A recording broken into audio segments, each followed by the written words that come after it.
All right, welcome back, solo miners. So today I'm gonna be building a DIY Dogecoin miner with this single Antminer L7 hashboard. And then we're gonna be using this APW3 power supply, which will allow us to plug in this hashboard into a normal wall outlet. So the goal is to find a lower cost method than those goldshell miners that do like 500 mega hashes or the flu miners. This would technically do 2.2 gigahashes on a normal wall outlet. And this isn't a crazy concept because we did this with the S21. We disassembled the S21, used a single hashboard, and we were able to get 40 terahashes with this power supply. Of course, we used Lux OS for that build. For this build, we're gonna be using Vnish, but without further ado, let's get into this build. So what you see in front of you may seem daunting, but it's fairly simple. I'll go over each part and what you need to do to get each part. So here we have the Nakamoto mining case, which is the case that we've used for our Bitcoin miners, our DIY Bitcoin miners. If you don't have a 3D printer, you can go to my website and purchase one of these cases, or I'll provide the files and you can print this case. Here we have a L7 hashboard. This was taken from a not industrial, but I guess it's called an Antminer L7. And it has 3 hashboards in it. You simply just open up the front, take the 4 screws out, and then take the top 2 screws out and the hashboard slides straight out. You'll need this along with the 2 screws that you take out from the top of the hashboard.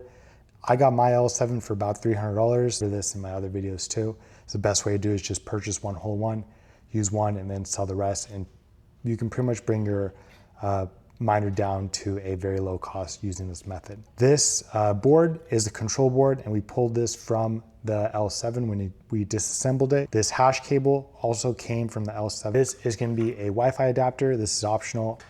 This is going to be an APW3 power supply. You can buy these off eBay for about $20 to $25. I show this in my other videos, hence why I'm not going to go over it now. Fairly simple. That's like about a 10-minute process. You can go watch that and build that. With other builds, we have used Lux OS, but unfortunately Lux OS does not support Scrypt miners, which is what Dogecoin is. Bitcoin Cash is the SHA-256 coin. We're gonna go ahead and try this. No one has, from my research, no one has done this before.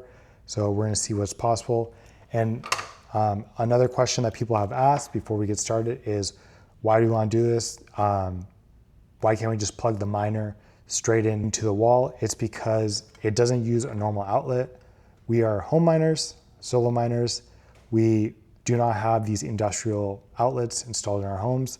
Some of us might for various reasons. I'm not sure why, but I do not.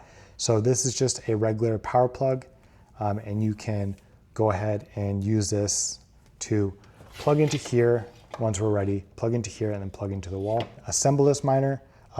One thing that's off camera, just because there's limited space, is you're gonna need 4 120 millimeter fans, and those 4 120 millimeter fans will sit right here. We can just take this and slide this in. There's a little slot for the hashboard to fit in, and it should fit in just like that. Take our power supply, we're gonna slide it in right here. Make sure these are not touching. You can wait to install these after this step. I went ahead and installed these 8-gauge wires, but we're gonna go ahead and plug in the board and flash the board to custom software, which is this control board right here. It won't need to be plugged in to anything else besides the power supply. And so just make sure these don't touch when this unit is plugged in. And then Ethernet goes into the Ethernet port. And I've already configured mine.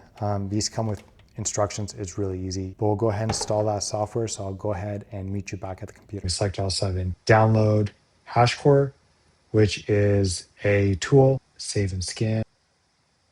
There we go. We have the Antminer L7 board. Click this, install firmware. A key thing is you want to select the folder, not the actual firmware itself, and that should be good. It should look for that. Click install firmware. So we can go ahead and power off the miner, and then I'll meet you at the workbench. We're at the final assembly stage. What we're gonna do next is, these are our rear exhaust and intakes. They are labeled on here.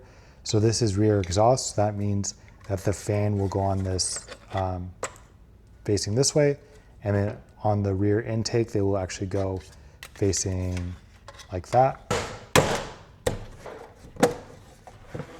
That's good right there.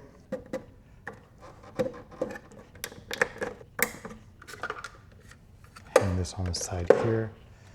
And then there was, if you had bought a hashboard only, you want a couple of M5 screws.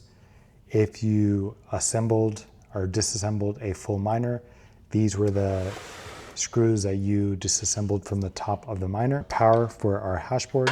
So the black cable, which is a negative, is always close to the hash terminal.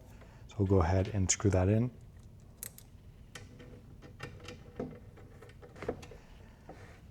And that is nice and tight. A hash ribbon cable that clicks in here. Plug in these fan cables and they go into these slots right here.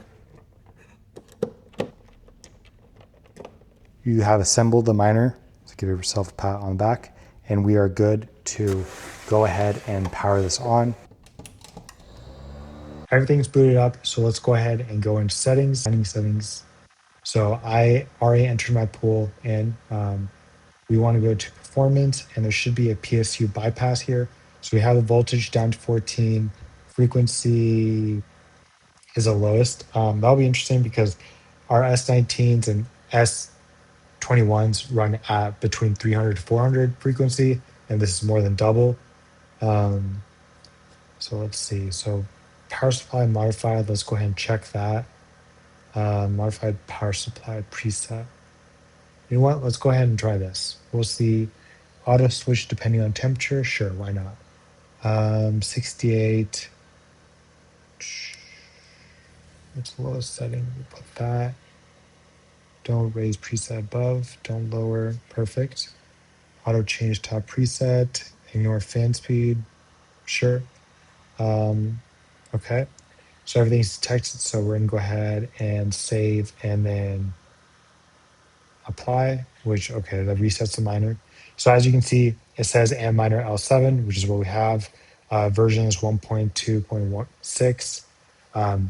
Again, hopefully this works. I haven't tested it out myself. Hopefully we can solo mine Dogecoin with this, and this will be a cheaper alternative to getting a goldshell miner or a other expensive solo mining Dogecoin miner. Interesting, it says all these still say disconnected though. So let's see what's going on the dashboard. Pool is good. Getting some errors. Does say 18%. Okay, interesting. So if we go here, see what this says. Okay, so I'm gonna go ahead and troubleshoot this real quick and see if I can get this working, and then I'll come back. All right, so unfortunately, it seems like we are not gonna be able to get use a Antminer L7 with a APW3. Regardless of what the documentation said and other sources I looked at, it seems like regardless of what you do, you'll get a PSU initialization error. And I've adjusted all the settings, all the voltage. Lowest voltage goes down to 14. So it makes me think that you need to use a APW12 power supply. One of these power supplies right here, these thick ones, these come with the miners themselves stock. There is a method to adjust these, but it requires soldering, and you can see there's two plugs that need to be plugged in here. So you'd have to have one going into different outlets. So I might look into this in the future, but it seems like for now, solo mining, solo Dogecoin mining with a APW3 or APW7 is not going to be possible on the Antminer L7 or the Antminer L9. L3 Plus is an older version, very inefficient, but it is possible to solo mine with that. I'm not sure why there's support for that, but there's no support for this. Yeah, unfortunately, that's all I have. This is gonna go down as a failed experiment. Stay tuned for more videos. We'll have more experiments going on and some other things that people aren't talking about. So I'll see you guys in the next one.